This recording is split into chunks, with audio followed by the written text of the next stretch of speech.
Hi, this is Underground Confidence with Shelley Treacher. Today I'm going to be talking about social anxiety and how that's relative to COVID. But first I have a request. I've been asked to comment on affecting loved ones and asking for support. Both of these are big subjects, so I might talk about asking for support separately in its own podcast. But affecting loved ones is right on cue for today's subject. Not having any more details, I can only guess how this person feels affecting their loved ones. So that would be my first inquiry, actually. How do you feel your comfort eating does affect someone else? And is that actually accurate, first of all? Do you hear that they are worried about you? Or, the deeper side of this, are you experiencing that they might be hurt by your avoidance of intimacy or feeling critical of you? These things come back to needing to understand yourself so that there can be honest communication and assertiveness if need be. If they are worried about you, you could work through it together. If they are feeling neglected, much needs to be understood and worked through to the point of being able to work on it together. And if you are feeling criticised, there's a lot to understand about your self-worth and how you might criticise yourself, and then how you might stand up for yourself.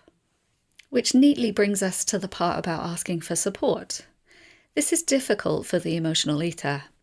I've partly talked about this in all of my podcasts about relationship in the last few weeks, but the turning point comes when you're able to acknowledge how you feel and can express it. First, you may need to find a way to feel worthy of receiving support, which is something that may take a while to work through.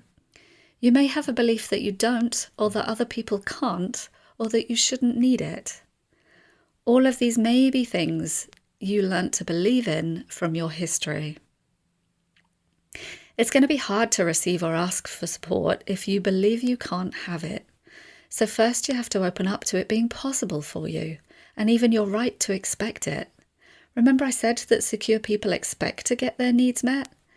That's where you have to get to, which may involve uncovering your blocks to asking for support or being worthy of support. As usual, and because I'm human just like you, I have an example of this in my own life this week. Recently, my partner went on holiday, and he was absorbed in something that he really loves doing, and that was extremely physically exhausting. I didn't really know that. I wasn't aware of how absorbed he was, and so I didn't really understand why he wasn't responding to me.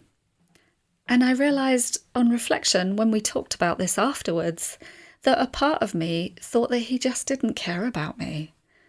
And this goes back to, well, maybe I'm not worth caring for. That script that so many of us have. The turning point came for us when it dawned on him first, actually. He said, so do you really think that I don't care about you and that I'm on holiday thinking, oh, I wish you wouldn't contact me because I'm just not interested? And I realised in that moment that, yeah, that is actually what I'd been thinking, which now we've talked about it seems insane. But of course it's not insane, it's the triggering of childhood abandonment, this irrational response and impulse that comes up so often when your child turns up and runs the show. We're often thinking this, that someone doesn't care about us when we really need support, and it's often not true. So the way through is to understand that you deserve support and to ask for it from someone who wants to give it. As I've said, I will talk more about this again soon. But now let's turn to social anxiety and COVID. I have a little bit of help with my admin and social media now that I've got way too much for me to handle on my own from a lovely lady in the Philippines. One day she told me that there were 19,000 cases of COVID being reported every day where she was, and that only one designated person in each household was allowed out, and this was for about a month or a few weeks. This is a really stark and challenging existence. We've been challenged like never before in being alone or with the same people every day. As I've said before, we need other people in order to co-regulate or to heal, So during COVID, we may have become very self-reliant, and we may have shut down to some extent to cope. It would be natural to be struggling and awkward with social contact right now, so don't feel like you're strange if that's what you're feeling. It's easily possible that many of us have developed social anxiety, having been isolated from others for so long. As such, we might have a natural inclination to stay indoors.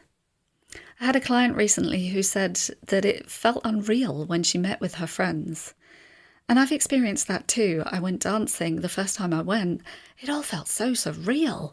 It was like these people weren't real in front of me and I kept telling myself that this was real. And I remember also feeling the same when we were first allowed out of lockdown. That first hug was so moving and important, but also it felt really awkward. And we were all really awkward with each other, actually.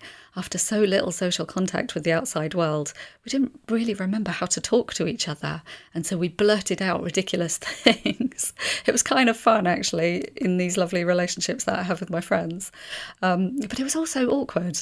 And so we might all be experiencing something like that at the moment as we uncomfortably come out of social isolation. When we first started to lift the restrictions in England, a lot of my clients felt a mix of pleasure at being able to socialise and a deep-seated fear of it. Now people seem to be slowly moving into socialising more, but there is still this background of uncertainty and the assessment of risk, and some social readjustment and awkwardness going on. During lockdown, after the initial shock, we adjusted. Many of us found that lockdown provided us with the opportunity to focus on what really matters to us and what comforts us. We had only our needs to focus on. This came as a relief to some. Being out of practice socially, this social awkwardness may be the fear of being judged or criticised and ultimately rejected. Out in the world, there are plenty of opportunities to be triggered into a fear of rejection. We could also be afraid of not getting our needs met in company or being overwhelmed. We haven't had to worry too much about fitting in the last year and a half. But in normal circumstances, this is a primal survival need. As I've spoken about before, ancestrally, we needed to be accepted by the community in order to survive. With the releasing of lockdowns, we may fear being judged by the much larger community. As I might have said before, when I posted my TikTok therapy cat video about being nervous of coming out of the first lockdown, there were lots of likes and comments for this sentiment. People said things like, "Thank you, therapy cat. I'm starting to get anxious about being around lots of people, going back to the office and having to use public transport." So this was quite a general consensus. For some of us, mistrust of the government and fear of our physical safety is the issue. But on deeper exploration, many of us have other fears about going back into society too. Many of us may fear coming out of our comfort zones to face the world again. We may wonder whether it's safe enough to open up and connect on a psychological as well as a physical level.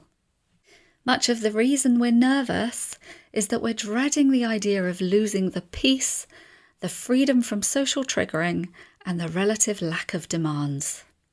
We imagine life will be full and overwhelming again, and we won't know how to stop it. Lockdown gave us the opportunity to stop responding to so many people's demands. What most of my clients are struggling with is a fear of having to take on more than they've had to in lockdown, especially in relationship. A dread of being overwhelmed again, conflict, or having to say no.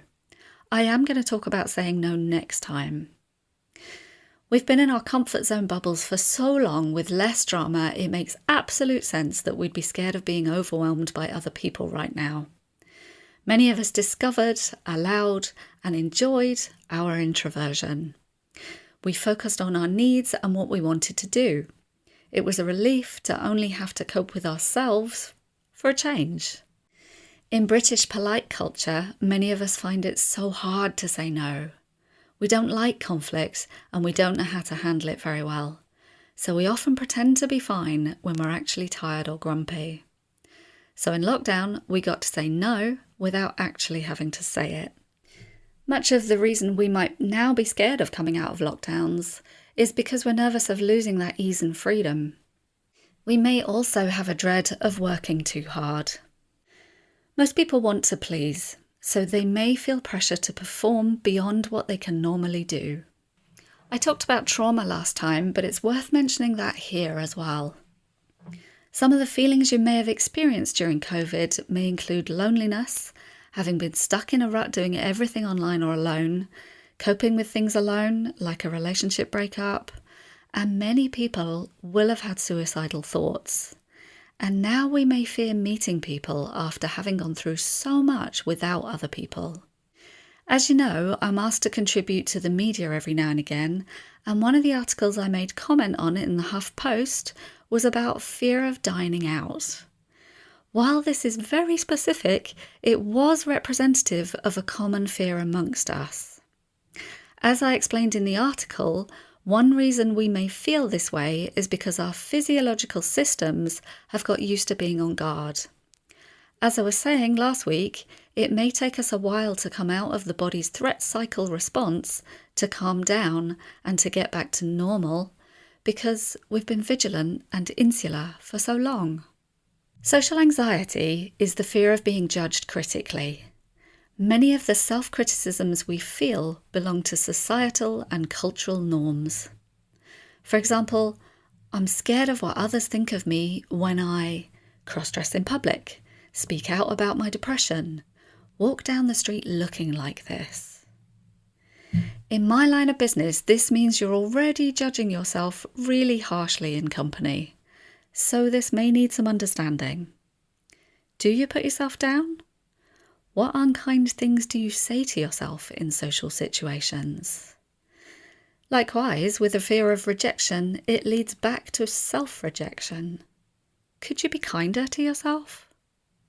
Everyone's been in their own worlds, so we may have less empathy, and people may not feel heard. As I said last time, this may echo your childhood experience, so you may be more triggerable or sensitive than you normally would. You may feel more alone and more defensive. To that end, when we finally emerge, there is no way whatever we find would make up for it. So we might be disappointed. This is all about connection, so maybe a good question to ask is who or what makes you actually feel connected at this time when you're going back into social life? What I'm seeing in my groups at this time is such relief at being able to talk with others who understand how they feel. In fact, I've adjusted the way I'm working to accommodate this much more. It's something that we may not realise that we need to heal from this period. As many of my clients are reporting, it is possible that you may quickly revert to normal with some close people and your family members. Some of that will be wonderful and much needed, and some old patterns of behaviour in relationships may be unwelcome in their return. The way we've coped in the last year leads me to wonder and to hope that we might now more care for our own mental health. As I've said before, ultimately, you deserve to feel proud of your difference and good about who you really are, whether alone or in company. There's nothing wrong with you. We are creatures who want to connect and find community. We also want to go back to corregulation with each other. But we need to do it in our own way at this special time. Be gentle with yourself. And if I can help you to do that, check out my latest programs on undergroundconfidence.com. Thank you once again for listening to me today. I would still love to hear from you. I'd love to respond to your requests and your questions and to receive your comments. So please do send them to me. I will respond personally to everybody who sends me a message. I want to leave you with a quote from one of my clients. He says, "Somehow the thought that it happens automatically in my system gives me the seconds or the minutes I need to reassess what I really want. By becoming more mindful with what I need and being more honest with myself about what's going on inside me. This is Shelley Treacher from Underground Confidence. I'll see you next Wednesday.